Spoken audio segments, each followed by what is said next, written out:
On this blustery afternoon after the most gorgeous day yesterday imaginable. It is my tremendous pleasure to introduce our speaker today. Dr. Courtney Shah is our history instructor at Lower Columbia College, and I'm a big fan of Courtney for a variety of reasons. I'm just going to get a little personal here and possibly embarrass her, but I absolutely love listening to Courtney speak. She is so knowledgeable about her field. She's one of our few published authors on the faculty here. She's published some very interesting things related to the history of Planned Parenthood and women's history. She has spoken to groups all over the world, and some of you may have seen her on television. She also has been a very successful competitor on the television show Jeopardy. So I'm going off memory here, but I believe her trivia group is called the Wombats, is that right? Mortal Wombats. So she is a trivia master and has had some really great success on a television show that you probably have heard of. And I believe she even got to play in the Tournament of Champions. So exciting stuff, a local celebrity, and like I said, I'm a big fan. So it's my tremendous pleasure to introduce her to talk to you a little bit about the history of LCC. So welcome, Courtney.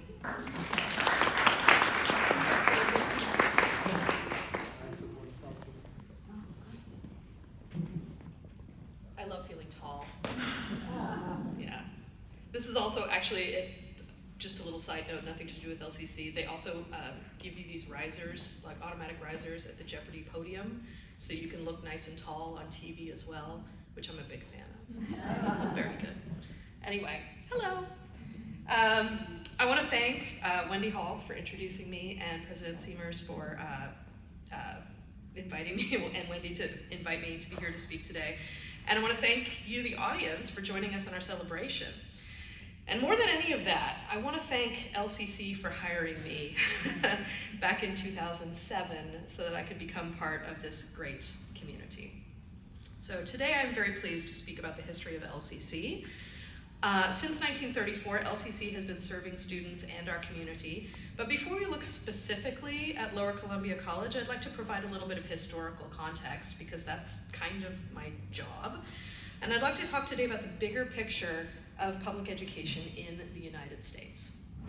So one of the things that the United States, even before we became the United States, pioneered in this world was the idea of a strong public education system, something that was accessible to everybody. Now that definition of what everybody meant has changed over time, but we can look at our first examples of public education in the 1600s in the English colony of Massachusetts Bay. Heads of households got together in town meetings and determined that the best way to provide education for the community as a whole was through publicly available schooling funded through taxes. It's kind of a revolutionary concept. Prior to this, most education would have been done privately. So that first school, Boston Latin, which still exists today, was founded in 1635. And it only took the first English settlers arriving in Boston 5 years to set up their first school. Now it took them 10 more years to build the building. That might be a theme, we see. So classes were initially held in the public schoolmaster's house. In addition to a standard elementary education, your reading, your writing, and your arithmetic, it originally taught the scholarly languages of Latin and Greek, hence the name Boston Latin, and helped train boys to enter into the ministry, to medicine, and to law. So we see the beginnings of not just the idea that schooling helped to create public education, but the importance of opening up career opportunities to people regardless of their wealth or their class status. Those with a talent should be cultivated, is what Boston Latin stood for. And some of the people that they cultivated along the way were John Hancock, Benjamin Franklin, and Samuel Adams. So not too bad of an alumni list there. Now, after the American Revolution, we see more interest in expanding basic educational opportunities for communities. More and more schools began admitting, hold on, girls, which is shocking stuff. More and more fields of study were also added, especially as colleges expanded.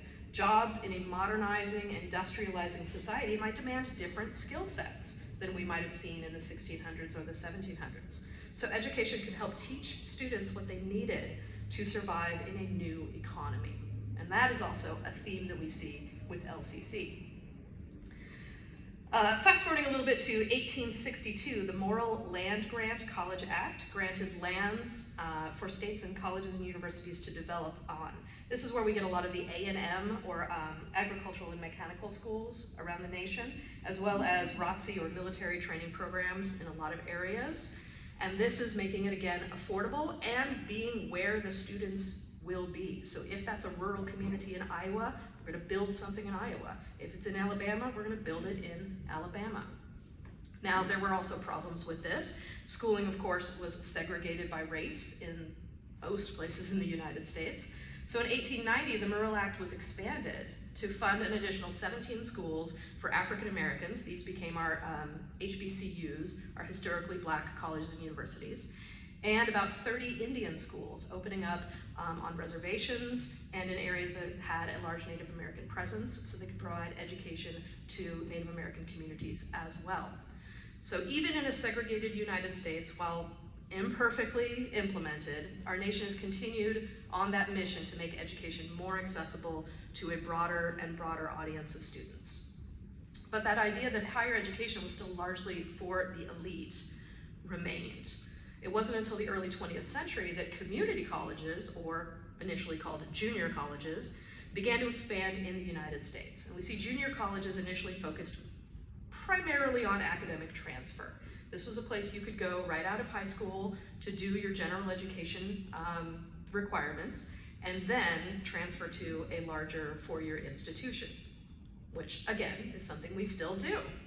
But during the Great Depression, huge numbers of young people were not able to find work, and they sought continuing education in their communities for not just a more affordable path to a bachelor's degree, but also shorter programs for vocational education.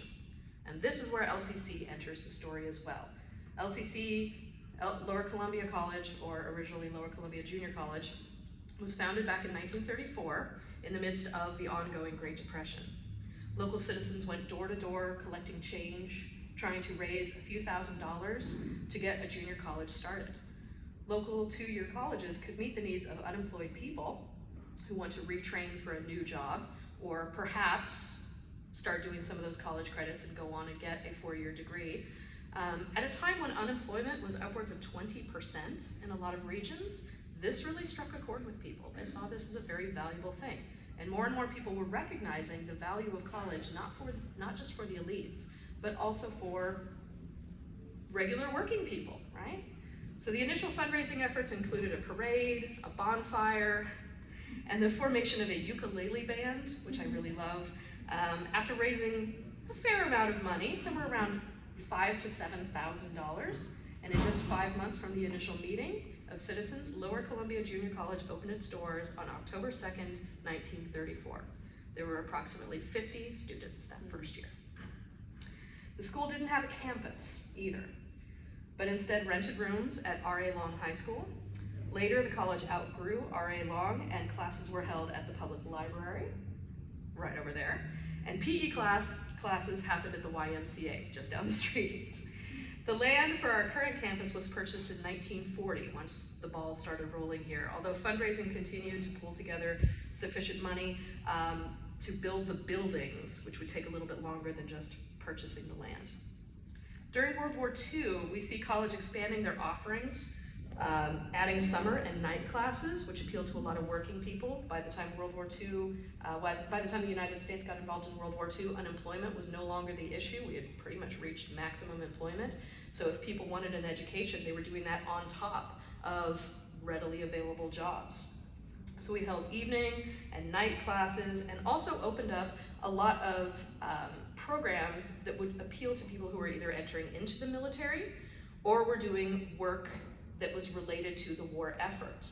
Secretarial skills were one of the things that were in high demand, and so LCC worked to develop secretarial programs to get people ready to take those clerical jobs that were necessary in the military and out.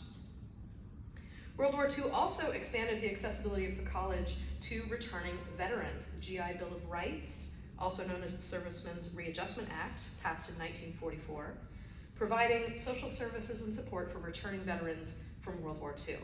It included things like job training, low-interest mortgage loans, and of course, our favorite for students who are here today even, college tuition grants and loans.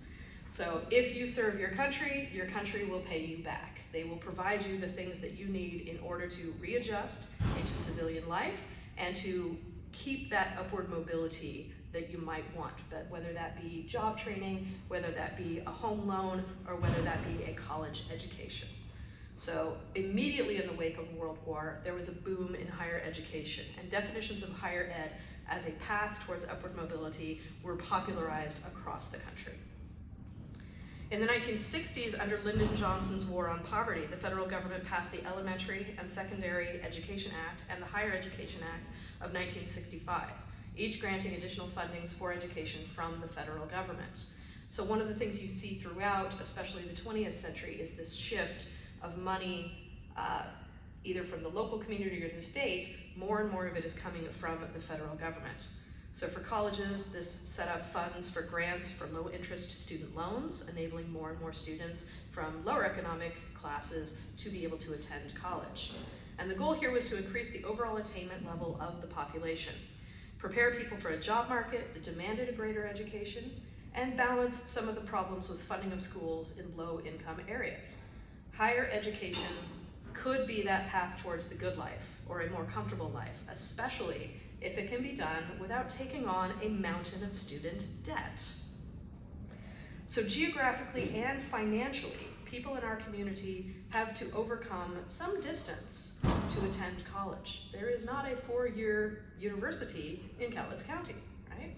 But Lower Columbia has expanded in ways that have made it possible for people to get that 2-year degree and then transfer to WC Vancouver, for instance, or we now offer some 4-year degrees. So we are meeting people where they are, literally, geographically, where they are, to provide the things that they need, to expand their opportunities, for them to learn new skills, to get started on a 4-year degree, or to finish a vocational program.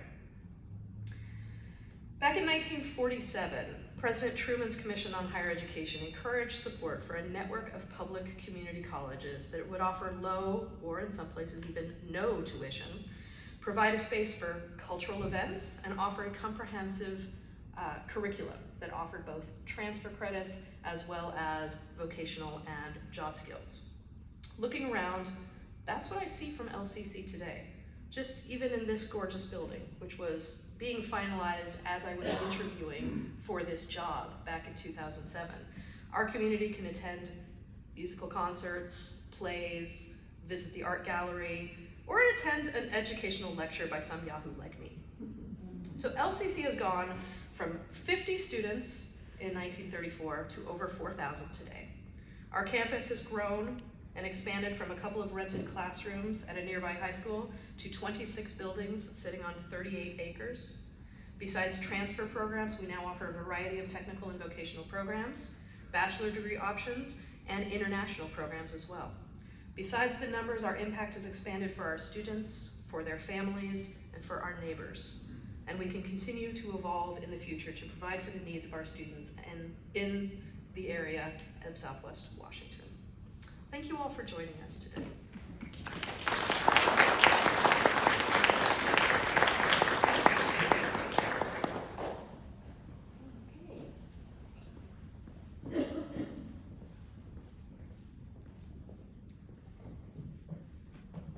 Thank you very much. Dr. Shah, please join me in thanking her once again. It was really interesting. I learned some things, and I'm pretty familiar with our college's history. I forgot to introduce myself when I originally kicked this off. My name is Wendy Hall. As mentioned, I'm the Vice President of Effectiveness and College Relations, and super happy to have you all here today. There's still plenty of food in the back, so please help yourself to some chili cornbread or perhaps some dessert. We have some lovely cupcakes, and enjoy the rest of your afternoon. Thank you for coming.